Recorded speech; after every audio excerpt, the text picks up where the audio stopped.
Assalamualaikum warahmatullahi wabarakatuh. Perkenalkan, nama saya Farel Agung Pratama. Dan nama saya Muhammad Rifki. Di sini kami akan mempresentasikan tugas dokumenter kami dengan dua tema, yaitu tokoh inspiratif dan sains teknologi. Yang pertama, kami akan mempresentasikan tema kami yang pertama, yaitu tokoh inspiratif, yang berjudul Pak Eri, seorang perajin replika robot. Dan yang kedua, kami akan mempresentasikan sains dan teknologi, yaitu Rumah Ciri Indonesia.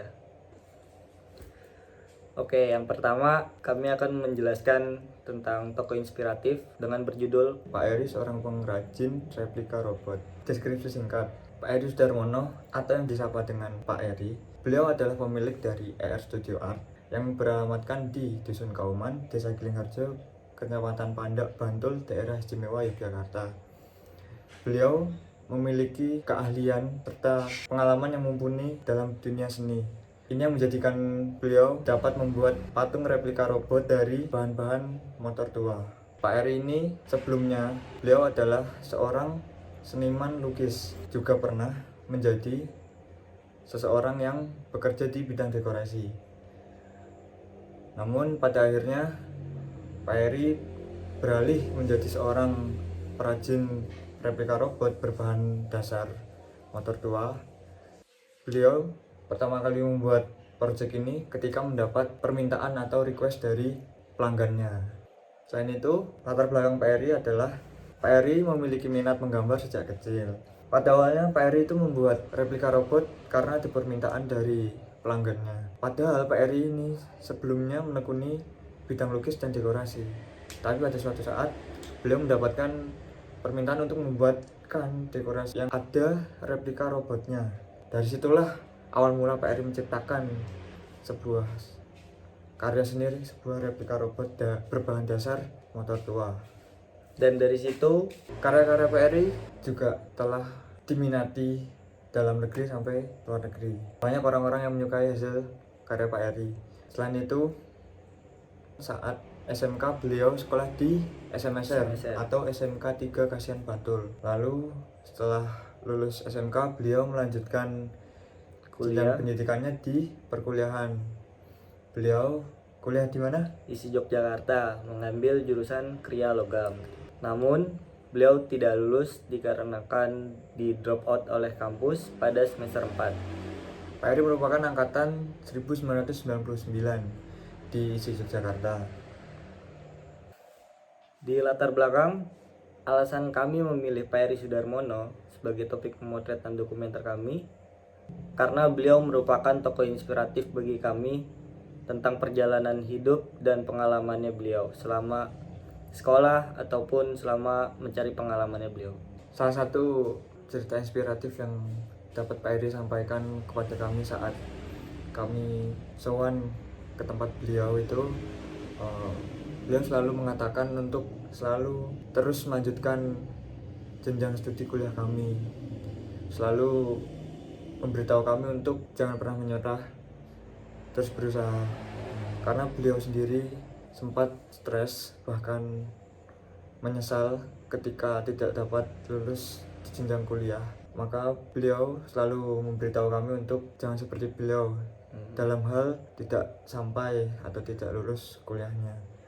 Dan itu yang membuat kami memilih beliau menjadi Tokoh inspiratif kami. Selanjutnya adalah manfaat yang kami dapatkan selama melakukan proyek fotografi dokumenter ini, lebih tepatnya saat riset hingga pemotretan di tema tokoh inspiratif. Kami dapat memahami proses-proses pembuatan dari replika robot milik Pak Eri hingga latar belakang Pak Eri yang sebelumnya kami tidak tahu kisah hidupnya, sekarang jadi tahu karena tugas ini. Itu semua bisa menginspiratif bagi kami khususnya, dan semoga juga bisa menginspiratif untuk penonton juga yang lain. Dan juga tidak kalah menariknya dengan karya-karyanya beliau, selain replika robot, ada juga lukisan-lukisan yang sudah beliau buat dari perjalanan hidup beliau. Sumber referensi mengenai tokoh inspiratif Pak Eri Sudarmono ini awalnya kami mencari-cari di internet dari kisah hidupnya beliau yang sudah diberitakan di mana-mana, khususnya di media online. Dan awalnya kami menemukan berita beliau di situs Tribun Jogja waktu itu, nggak sengaja, Rip. Iya. Lalu kami mencari tahu lebih dalam kisah beliau di akun Instagramnya. Lalu di situ ada kontak person beliau, lalu kami langsung menghubungi beliau lewat direct message Instagram. Lalu pada proses kreatif pertama-tama yang kami lakukan adalah menghubungi beliau tentu saja. Setelah kami menjelaskan maksud kami kepada beliau melalui chat personal atau via direct message, kemudian kami menjelaskan maksud dan tujuan kami kepada beliau tentunya.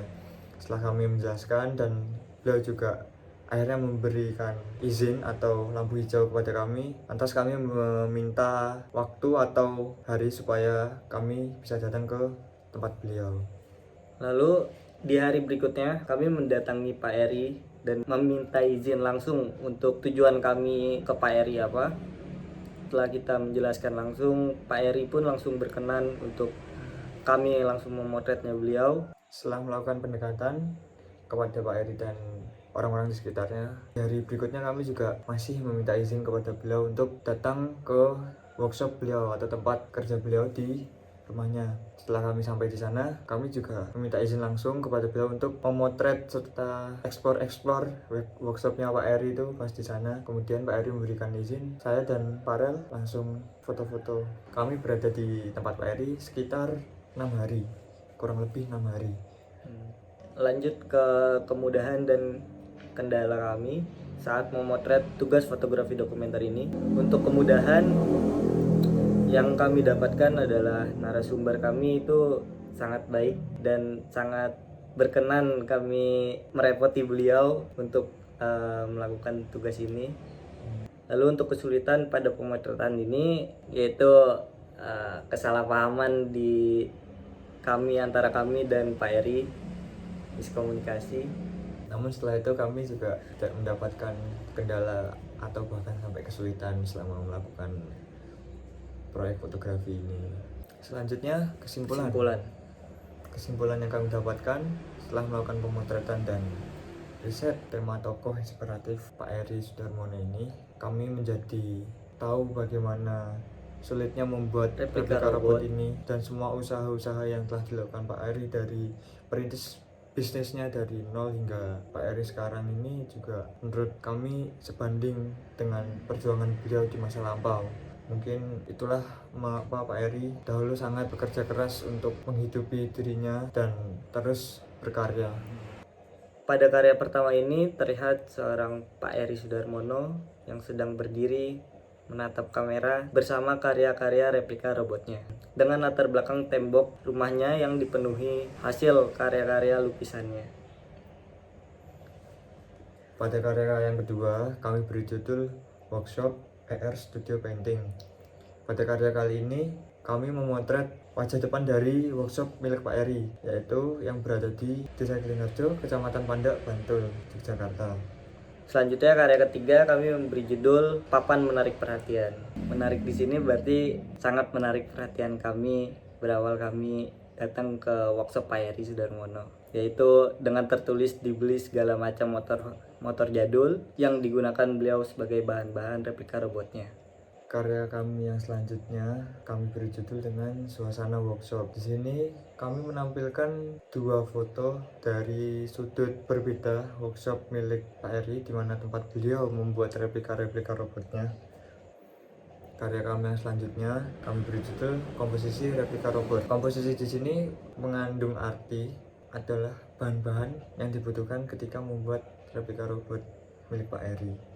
Karya selanjutnya kami beri judul Mereteli. Mereteli adalah istilah dalam bahasa Jawa, yaitu membongkar atau melucuti. Mungkin gampangnya nyopotin tapi sampai detail, sampai benar-benar Habis dipisahin semuanya bagian-bagiannya. Karya ketujuh ini kami memberi judul Teknik Memasang dan Merekatkan. Dalam teknik memasang dan merekatkan ini adalah teknik yang sering digunakan dalam proses pembuatan replika robot ini. Karya yang selanjutnya memiliki judul Proses Pengecatan yang Menyenangkan. Pada karya foto kami kali ini, kami menampilkan 2 buah foto mengenai proses pengecatan dari replika robot milik Pak Heri. Dalam karya selanjutnya kami memberi judul mengulas karya robot. Mengulas di sini kami mengartikan bahwa Pak Heri sedang mengulas karya-karya beliau kepada salah satu pembelinya dengan cara memvideo detail seluruh hasil karyanya dan mengirim langsung kepada kontak pembelinya. Karya kami selanjutnya dengan judul Memantau. Terlihat kegiatan Pak Heri yang sedang memantau dan mendampingi pegawainya yang sedang mengerjakan karya replika robotnya. Hal ini dilakukan karena Pak Heri ingin setiap hasil karya yang beliau buat itu sesuai dengan yang beliau konsep atau yang beliau inginkan. Karya selanjutnya kami beri judul Merokok. Merokok menjadi rutinitas beliau sehari-hari, entah ketika beliau sedang di workshop memantau proses pembuatan replika robot atau ketika beristirahat di dalam rumah. Biasanya beliau membeli rokok putihan atau yang biasa disebut juga dengan rokok mil. Pada karya selanjutnya kami beri judul Teliti. Pengepul rongsok motor tua atau motor jadul sedang menurunkan 2 buah motor dari kendaraan pengangkutnya untuk dibawakan ke workshop milik Pak Heri. Terlihat Pak Heri sedang melihat surat-surat lengkap dari motor tersebut dan beliau melihat dengan teliti agar tidak dibohongi oleh para pengepul tersebut. Karya selanjutnya kami memberi judul Full Team. Mereka adalah sosok di balik megahnya karya replika robot Pak Heri. Karya selanjutnya kami memberi judul Teman Berbulu. 2 ekor kucing yang menjadi teman Pak Heri setiap harinya. Berawal kucing liar yang sering berkunjung ke rumah Pak Heri dan akhirnya Pak Heri memutuskan untuk merawat mereka. Karya selanjutnya kami beri judul Melukis.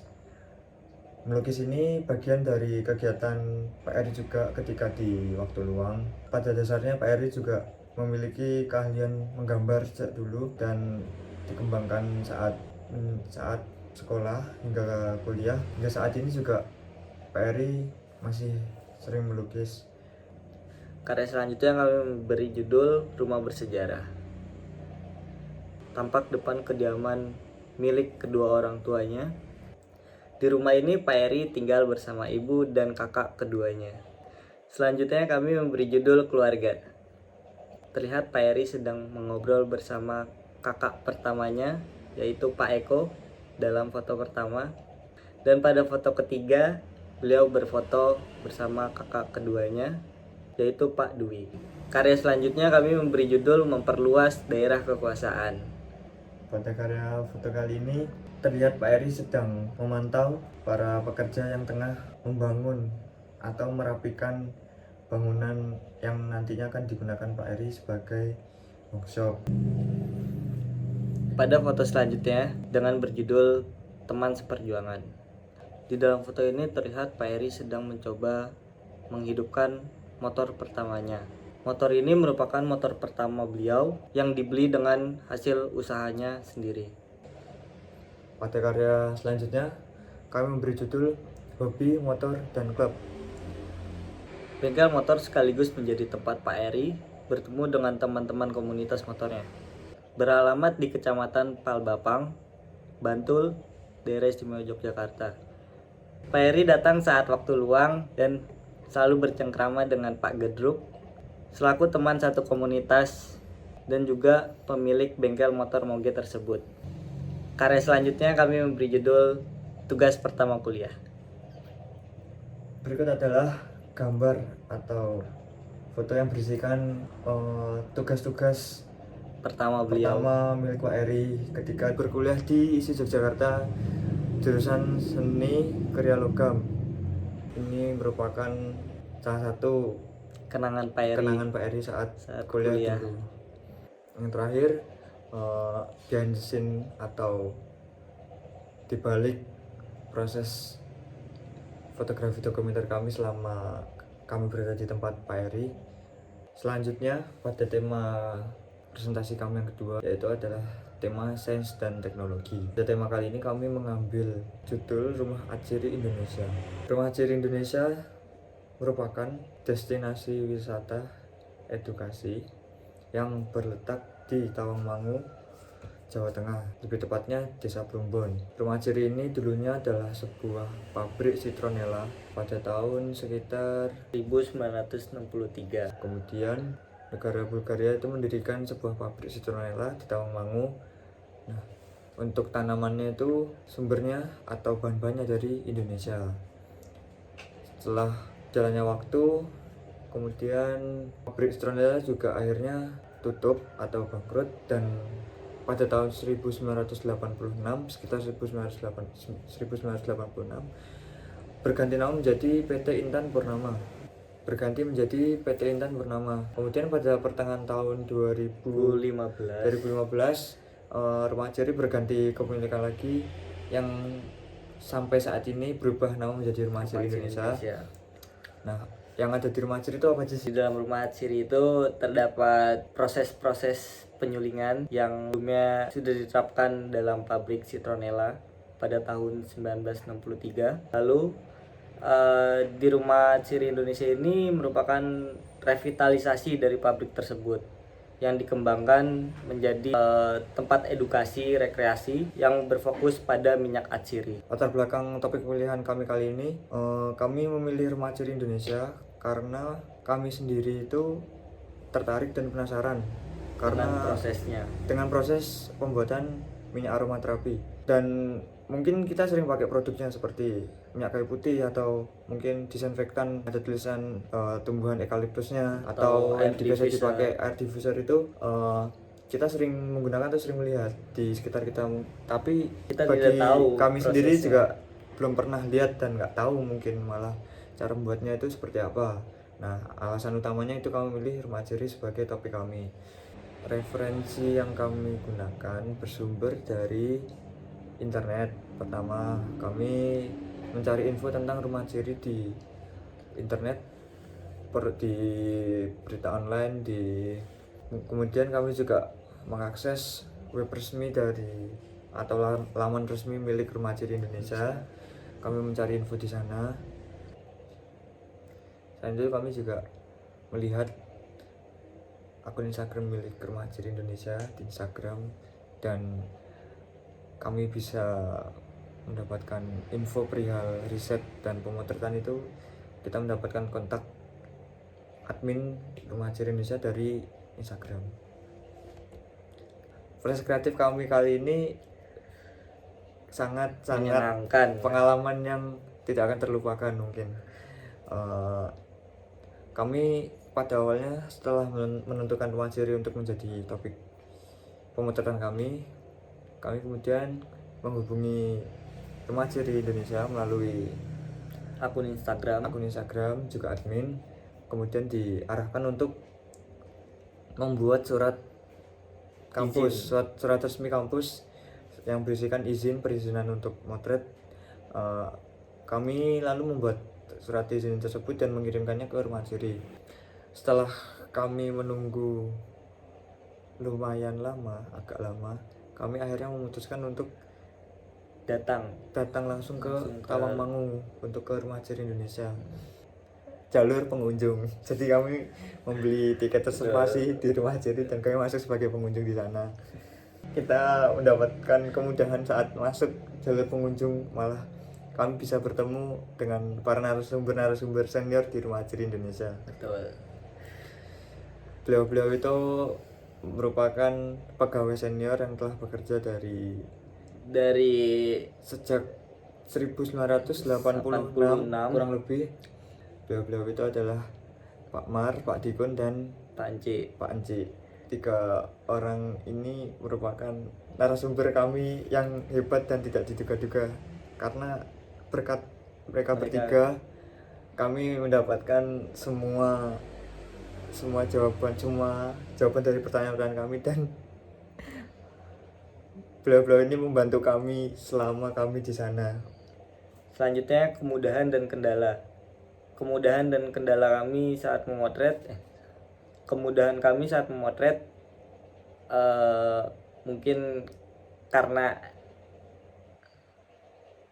adanya para senior tadi yang kami jelaskan sebelumnya, yang sudah membantu kami untuk memberi informasi tentang Rumah Ciri Indonesia dan sejarah-sejarahnya.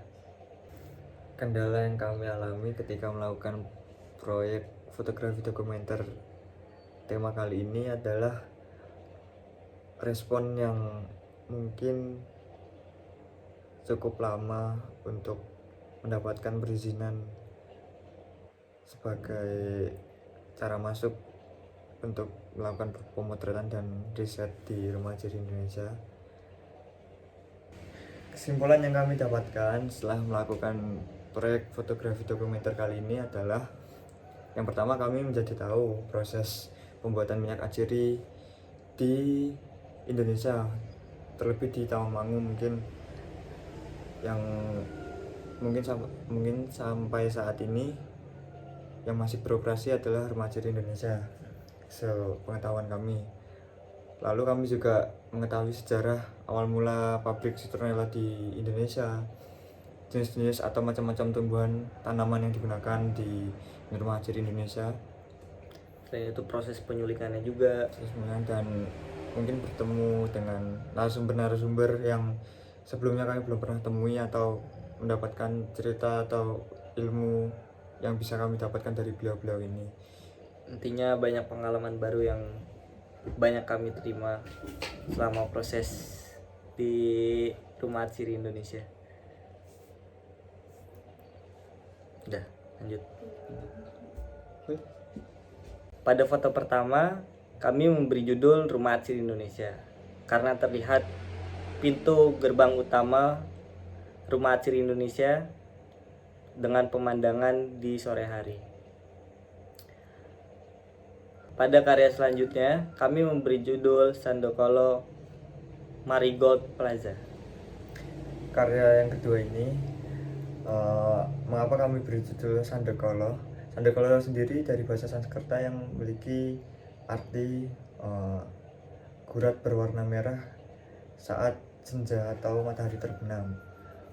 Terlihat dalam foto ini senja yang turun menyiratkan warna kemerah-merahan, dan tempat ini merupakan Marigold Plaza atau taman yang berisikan bunga-bunga jenis marigold berwarna oranye, kuning, dan ungu yang berada di Rumah Ciri Indonesia.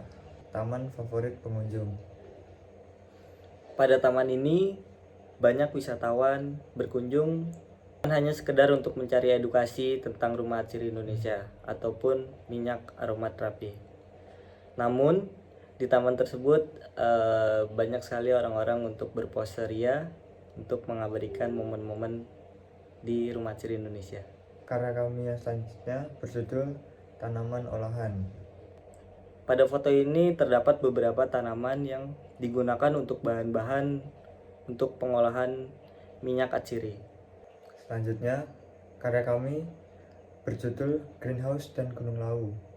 Pada karya kami kali ini terlihat bangunan greenhouse milik Rumah Ciri Indonesia dengan latar belakang Gunung Lawu pada saat sore hari. Untuk karya selanjutnya kami memberi judul Nursery House atau rumah pembibitan. Nursery House merupakan tempat pembibitan tanaman aciri milik Rumah Ciri Indonesia. Tanaman-tanaman yang nantinya akan diolah atau akan digunakan biasanya akan dibudidaya atau dilakukan pembibitan itu di Nursery House ini, di rumah pembibitan. Pada karya kami selanjutnya, kami berjudul Aktor di Balik Pembibitan. Lihat pada foto, beliau adalah Pak Dikun. Pak Dikun adalah seseorang yang berada di balik Pembibitan Rumah Ciri Indonesia. Oke, untuk selanjutnya karya kami berjudul Kokedama.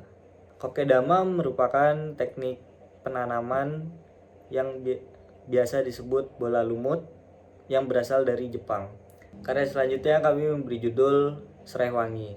Serai Wangi adalah salah satu tumbuhan yang dibuat bahan untuk pembuatan minyak aciri.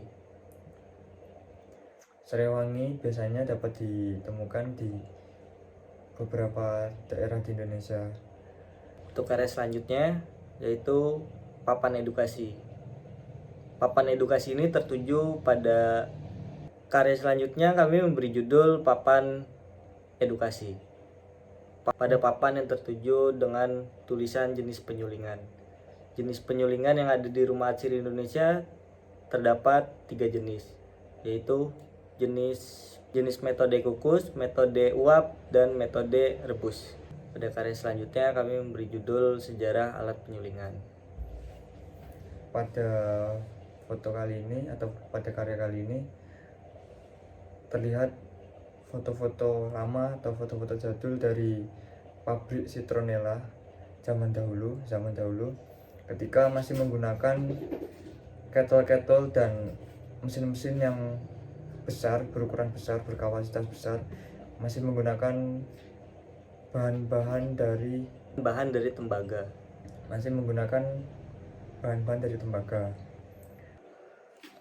Karya kami yang selanjutnya berjudul Rebus dan Kukus. Ya, pada foto pertama ini kami menampilkan alat yang menggunakan metode penyulingan rebus. Dan yang kedua, kami juga menampilkan alat penyulingan dengan metode kukus. Pada karya selanjutnya kami memberi judul metode penyulingan kukus. Pada karya kami kali ini juga terlihat beliau yang berada di dalam foto adalah Pak Mar. Pak Mar adalah seorang pegawai senior sejak pabrik Citronella dan juga merupakan teman dari Pak Dikun yang berada di Nursery House. Pak Mar ini bekerja atau bagiannya beroperasi di tempat penyulingan serta mengedukasi pengunjung yang datang. Apa tahu jadi? Ulang ya. Pada karya selanjutnya kami memberi judul metode penyulingan uap minyak atsiri. Pada karya kami kali ini kami ingin menunjukkan proses pembuatan minyak atsiri di Rumah Atsiri Indonesia. Foto ini kami dapatkan ketika kami mendapatkan izin dari Pak Mar dan Pak Dikun selaku pegawai senior di Rumah Atsiri Indonesia yang tertua juga di Rumah Atsiri Indonesia. Kami mendapatkan izin untuk masuk ke dalam pabrik produksi. Pada karya kami selanjutnya berjudul Laboratorium. Laboratorium merupakan tempat tahap terakhir setelah proses penyulingan. Di dalam laboratorium, minyak atsiri juga diteliti untuk kandungannya serta ditambahkan kimia-kimia lainnya. Untuk karya selanjutnya, kami berjudul Ruang Produksi. Dalam ruang produksi ini, tempat untuk pembentukan produk-produk dari hasil penyulingan tersebut. Pada judul karya kami selanjutnya adalah